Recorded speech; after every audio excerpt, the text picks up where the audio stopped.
So you're the mother of a child, a different child, a special child. Why don't you tell me how things started for you? So it actually started really, really quick after he was born. I started having some suspicious because he would cry a lot. He would only sleep on my arms. I would try to do some gestures for him to mirror, like, you know, when you're about to sleep and you're yawning. That's a reflex that children have, and mine wasn't doing it. So you were already in Geneva at the time? Yes, Yeah. he was born in Geneva. This was your first child? My first child. And then since I was having these doubts and he was crying so much and he wouldn't go in the poussette, he wouldn't go in the car, there were so many things that for me it was plenty of red flags from the beginning. And so I brought him to Ingranget. There is a center of neurodevelopment for babies, the Brasselton Center. Absolutely. And they did some tests, and she said, no, don't worry, just give him time, he will develop. He probably just have some colic, and he'll be fine. Okay. So how old was he then? 3 weeks, a month. Okay, so very young baby. Really, really, really. How come did you have these flags so early? Just very unusual. I know, but I have a very big family in Spain, and I've been among babies all my life. Okay, so you're an expert. I'm not an expert, of course, but he was doing things I had never seen in other babies. Okay. Like even when he started moving, it would be like sensory research movements. And that was something that I wasn't used. Are you working with children? No. What's your job? No, I was administrator before. Okay. Yeah, nothing to do. Okay. But since I had this experience with my family, there was something for me that wasn't clicking right.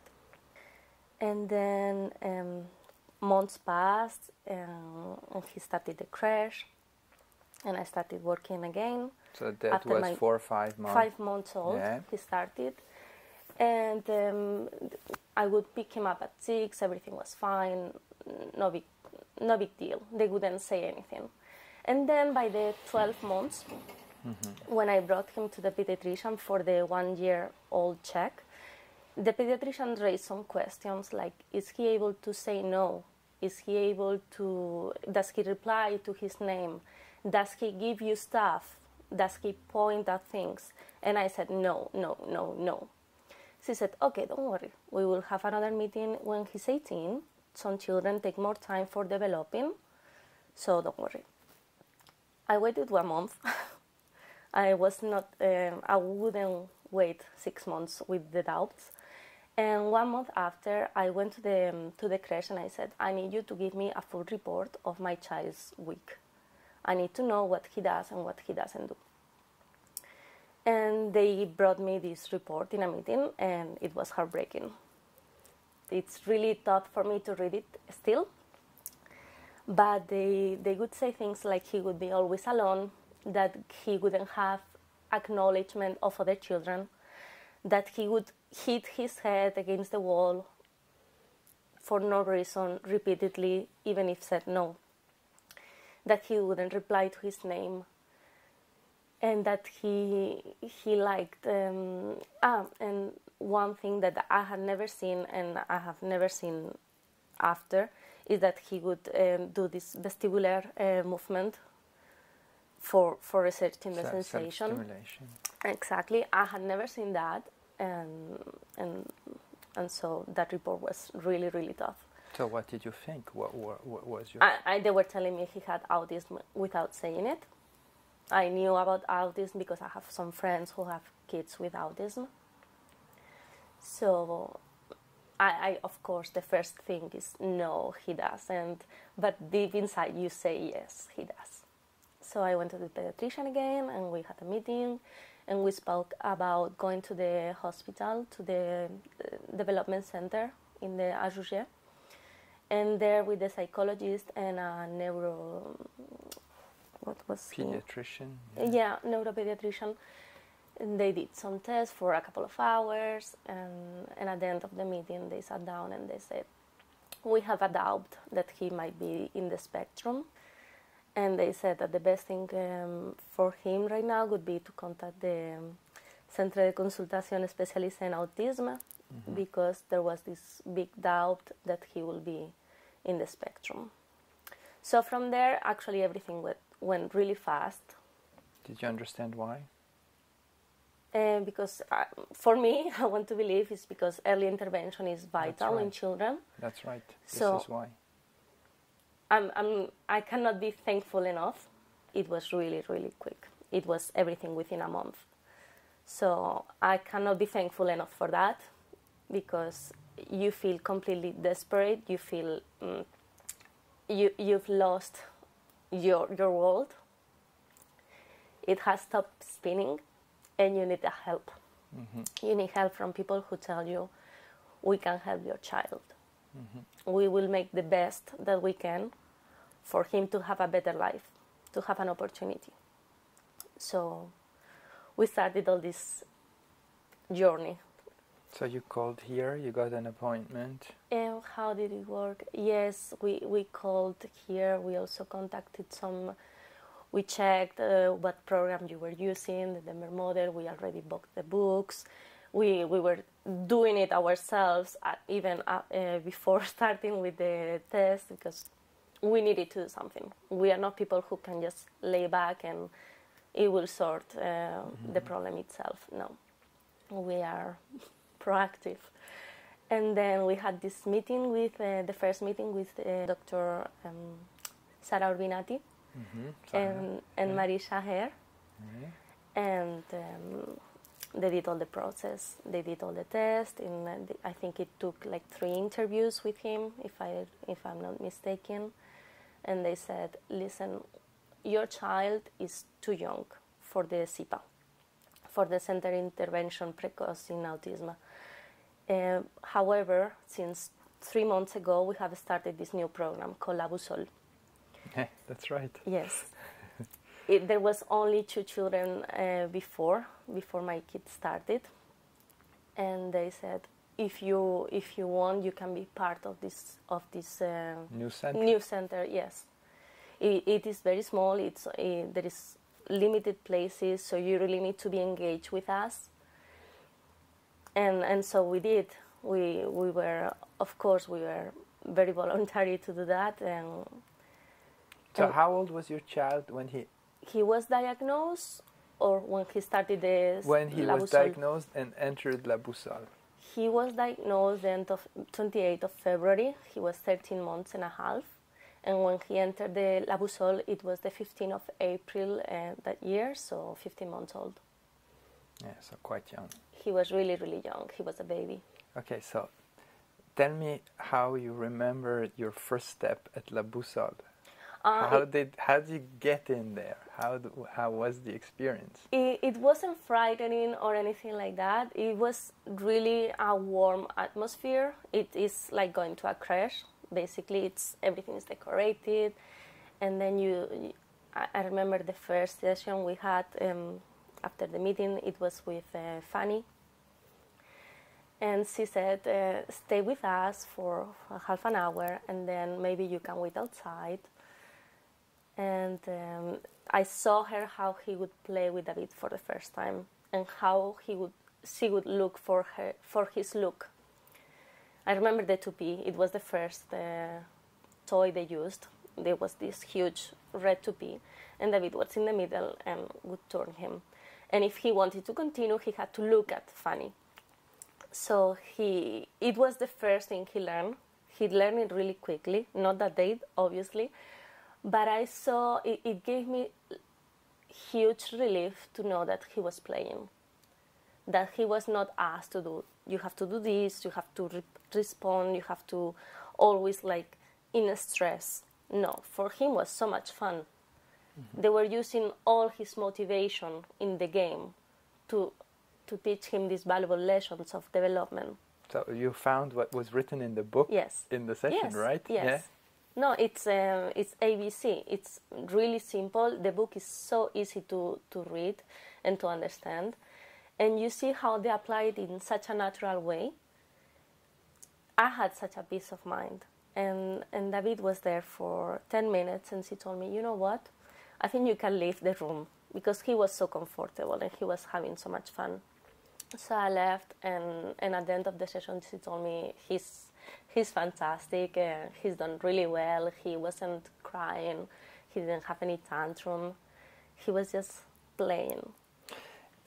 To see other people do this method, the Denver method, did it help you, seeing other people to do it yourself? Absolutely. Tell me about that. Even today, and David started 2 years ago, and 1 year in La Boussole, and now 1 year in SIPA.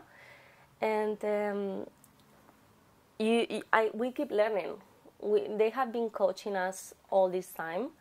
At least once a week we will have a coaching session, and every 3 months we have a curriculum. We are always present. We know the objectives they are applying, that they are targeting. We have to agree on them. We can bring our own opinions and our own concerns into the table, and they take it into consideration. How many hours would you say that you do yourself ESDM playing with your child per week? I can tell you we actually use it like all day long. Not like sitting on the table or doing RSS only, but we use it all the time. So at the end you have formatted your interaction to really engage him socially each time. Absolutely. We use it in every situation. What are the first progress that he started Boussole, and what were the first thing where you said, oh, this is new? The look. The look. Straight away. Within the first 3 months, we had finally that look that we have been looking for more than a year. Okay. It was impossible to have his look for more than 2 seconds, and now he was using it to communicate with us. It opened a new world for us, and we still use it very, very strongly. He's really good with his side, with his look. Yeah, looking. He's not speaking yet, and the gestures and the looks give us so much information. Mm-hmm. So now he's 3 years old. He's 3 years old, last month. Just 3. Yeah, and we have started actually pictograms. We started pictograms in December, and he's already at the end of phase 2, which the psychologists are really, really happy with how quickly he got it. And we are learning ourselves, because it's not natural for us to use pictograms, so we also have to learn that process. So how he spent 1 year at La Boussole? Yes. An entire year? No. Not full year. He started in April and he left in February, when he was 2. So he's now then at SIPA. Mm-hmm. What was it's the same, but at the same time it's a transition, it's much more intense, you move from 10 to 20 hours per week. Yes. It wasn't hard. It was really easy for him. The transition was done smoothly, because the new psychologists were coming to La Boussole to do observation and to work with him. So by the time that he moved from La Boussole to SIPA, he already knew the other rooms, he knew the other people, so he was familiar with it. And he's a child really energetic and able to focus. So for him to work 2 hours or 4, it wasn't a huge deal. It was good for him. Do you think the intensity of the intervention, it's 10 to 20, it's even more intense, did it bring something, or number of hours, has any impact? What would you say? I'm not sure, because I have to say that when he started La Boussole, his improvements were always going up, up. And when he was already in the SIPA, the development kind of got stuck. And then he has some ups and some stuck, some up. And it's not continuous. You say it's really like stairways. Yes, the development I know is not linear ever, but it was much quicker at the beginning. I guess it's because he was learning all these new techniques, and now the challenge is bigger, because it's really focused right now in the speaking part, in the communication, which is really, really difficult for him. I agree. We, both my husband and I, the more we do, the best for him, without stressing him. We try always to. It's not easy, but we try not to put too much on his plate. But at the same time, we do the SDM all day long. In every interaction we have with him. We would never reply to him if he's not looking at us, or if he didn't tap our shoulder. He needs to be communicative in a functional way. Otherwise, we would not respond. And that's something you learn with SDM, because it's too easy to give in. So that's you. You know everything about that. What about the other people? He's also going at the crèche, at the daycare? Yes, well, not full time. He goes 2 half days. And just recently we changed crèche because he needed an assistant, and the previous place wasn't able to provide one. And we just need an assistant for him to shadow him and to understand the situations and the transitions, and to don't miss the opportunities that he has to socialize with children. Right now he's really good at interacting with adults, but not with kids. So having somebody behind him or next to him or on the other side of the room who will guide him slightly, it makes a huge difference. What about the social life? We still play with the neighbors' kids, and we still play with other kids. There hasn't been a huge change in that area, I have to say. And he's a very smiley kid. He's really happy. He gets used to every situation. So I can bring him without any problem with me to any gathering, and he would be like the show of the evening, because he's just so lovely to be around. He's a happy boy, and he loves exploring, and he would love to play with you. He is always asking for you to play with him. We are fully working with the research team. We come every 6 months, every 6 months, 1 year, depending on the test. We do the IRM, and David is happy to come and play, because for him it's all about playing. You saw that there's a whole research program going on, yes. Right? How did you feel about that? What did you think? No, I'm very enthusiastic about that. I'm all about it, and my husband too. We know, as I was saying, it might not help our kids right now, but if I can help the future of autism kids, of course, anything we can do. It's not invasive for David. It's not painful. It's not asking him too much. Yeah, sure. It's really just data that they take by playing or by observing him, and whatever we can do, we will do it.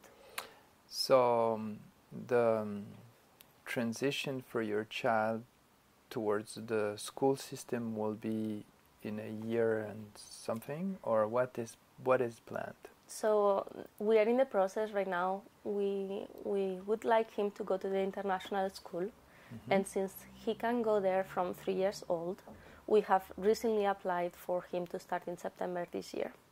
And then he would be going half day to the school and half day to the SIPA. That's great. We had an interview with Hilary Good about this, so we would compare schools, because her opinion matters a lot for us. We know she's been training some of the teachers, so we wanted to have some first-hand testimony. That's right. And she was really helpful. And also, of course, the team in the SIPA help us so much every day. So basically, he will start then, and in the international. Did they tell you what they will do to help the transition? Yes. So in the SIPA, you mean? Yeah. Yes. So in the SIPA, they will probably allow him to go every afternoon, so he can go every morning to school. And once he finishes the SIPA in February, they will still have, I can never remember the name of the program. I think it's API-IPA. Whatever, this is a Swiss name. Yeah, it's in all Switzerland. I cannot remember. It's basically, he will still have a few hours. A transition, absolutely. He will have few hours of therapy still for another few months. So, and also the Stefania, that is the psychologist of David, the main one, she will be going to the school to speak with the teachers and to speak with the special needs program that we have requested for him in the international school. She will be in touch with them, and she will be helping them with the strategies that work with David and how to better accompany him in this new school. Some therapists also intervene at your home. Yes. Is that useful? What you Very think? useful. Absolutely. Explain me why. Because it's the natural environment of the kid. Yeah. So it's not. You want to see that your child is not doing only what he's learning in the school. You want to see that at home too. Mm-hmm. So it's really important that you use the same toys, that we have the opinion of the psychologist of how to organize the room, of how to just coaching us about everything that is involved with him. They can help. We didn't need this, but they can help with the food, with the bath time, with the sleep time. They can help with many different situations that of your daily routine. Sorry. Why? And it's so useful to be able to share what concerns you, what's working, what's not working, if he's doing this but he's not doing this other, and they can see him in his environment. And we had this opportunity since always COVID comes in the middle, I'm sorry, but since COVID there is not the opportunity in SIPA to have groups of children together, which of course for children with autism is key. Absolutely. However, we'll start that again, I think, in April, hopefully. That would be fantastic. But I understand that we cannot be quarantining every 2 weeks, so I understand why it hasn't been done. And some parents were very worried that their child could catch COVID from another child because they have some vulnerable people at home. I understand. I don't judge, and I'm very worried myself.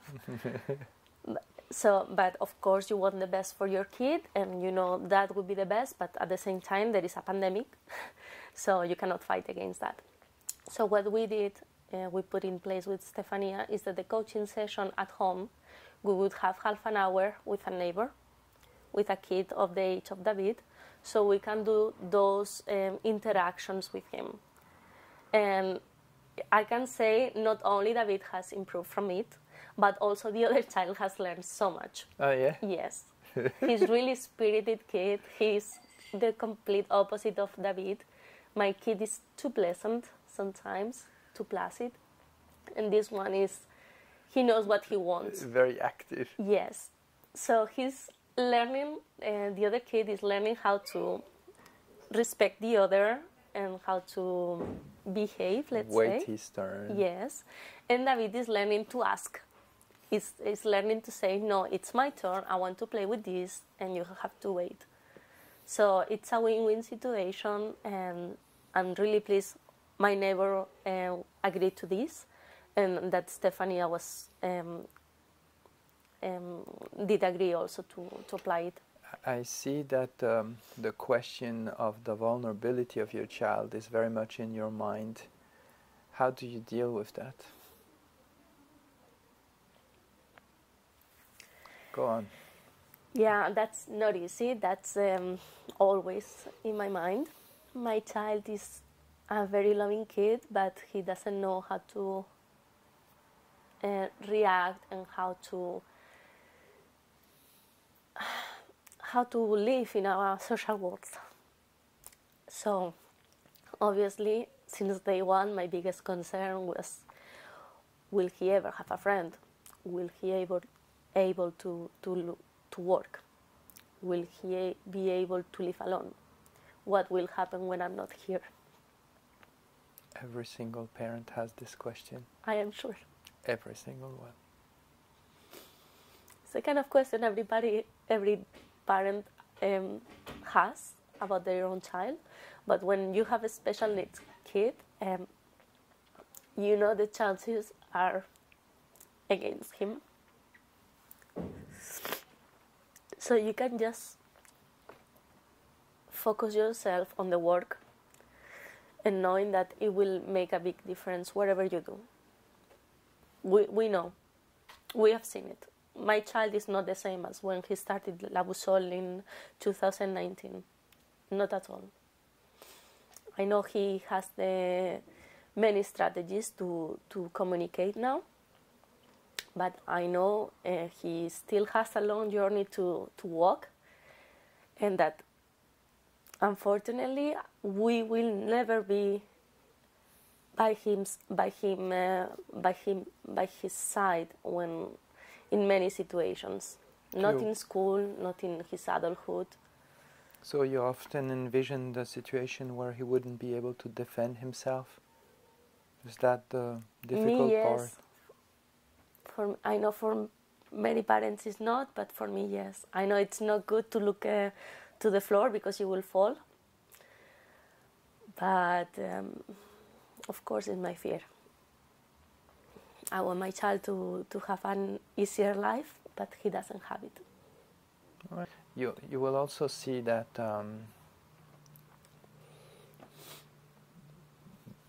this has strengthened over time your family a lot. You have developed resources that you would never even imagine you would have developed. I know we have become better parents and more aware and... Better, not better, yes, but... more prepared. Different, with another perspective, yes. Other values on the world, of what is around, other resources. It changes us forever. Forever.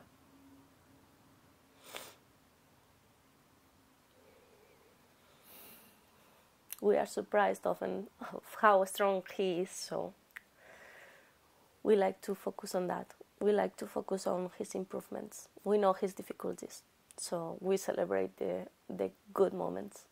And every little, tiny achievement he makes, for us, it's a new world that opens every single day, that he learns something new.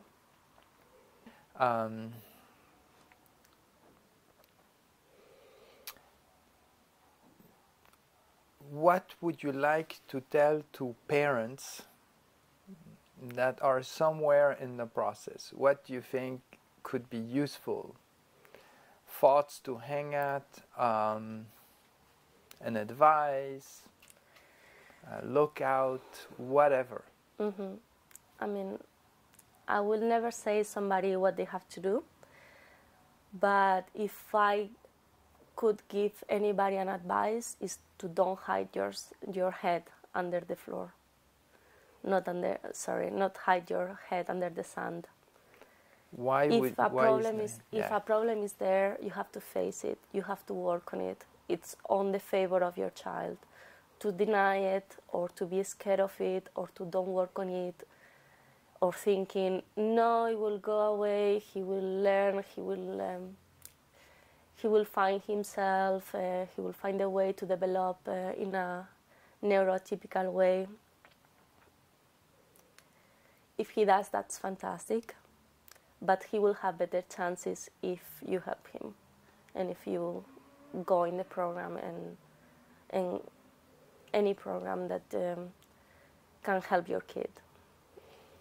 So this was what you did yourself, right? This is why he could start the program so fast, so young, before almost any other kids, even in this state where there are so many resources, right?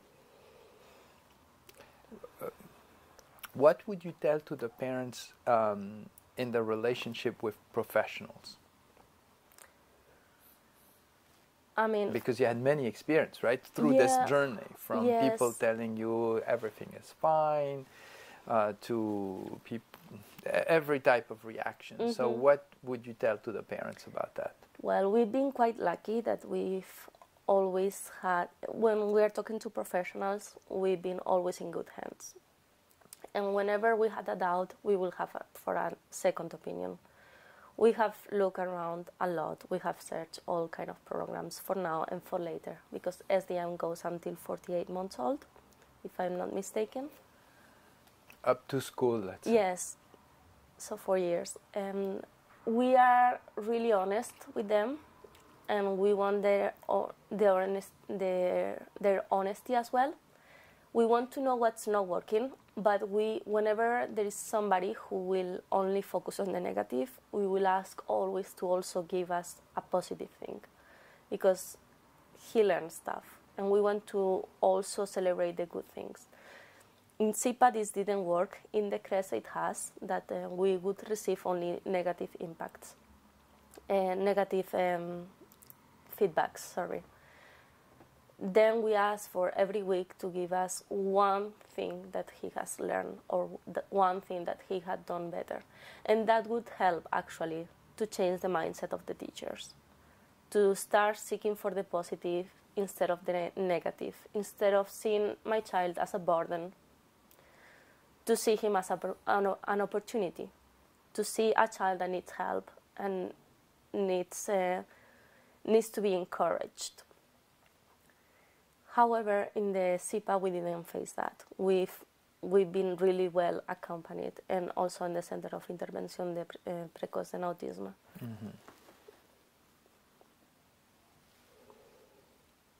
We haven't kept anything away. We have been straight. We have said everything. We have worked a lot, but we know it's a team. We have to work together, and if we are not happy about something, we have to say it. And so far, we find ourselves really, really comfortable with the situation. For us, the psychologists we see every day, I cannot say they are part of the family, but they are very important people in David's life. And your life, of course. Yes, and to see my kid coming and hugging them every day, when he says hello, he hugs them.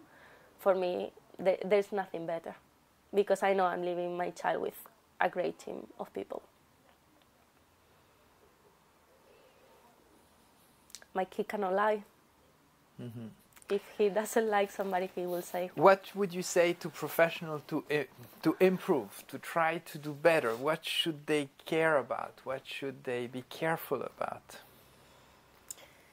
They should be careful of maybe understanding the situations as two strangers, as us, that we didn't have, my husband and I, we didn't have any clinical experience on development of children, to reassure them, to tell them what can be done, what can be expected in the short term, because nobody's going to tell you the future, and that's fine.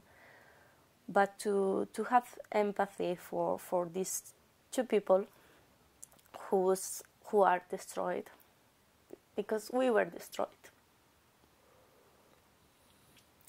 And to have people like Dr. Sara Urbinati, that really stood with us, and she listened to us, and she would take our phone calls and be very available to us.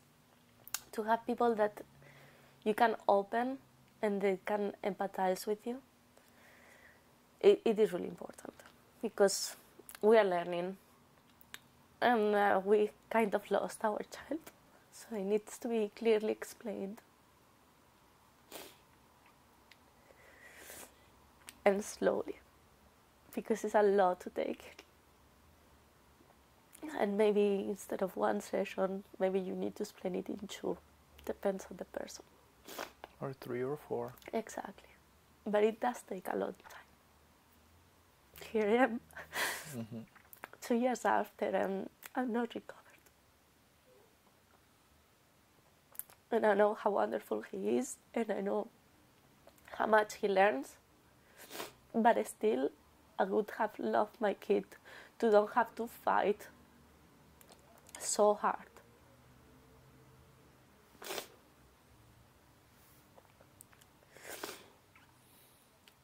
I really admire him.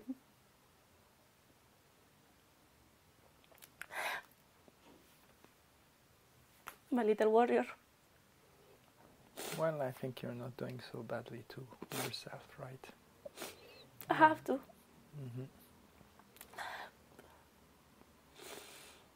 I have to for my kid. You find strength that you thought you didn't have. You find it and you go ahead and you do everything you can every day. And one day it will be horrible and the following it will be fantastic. So take notes. I do. They help me.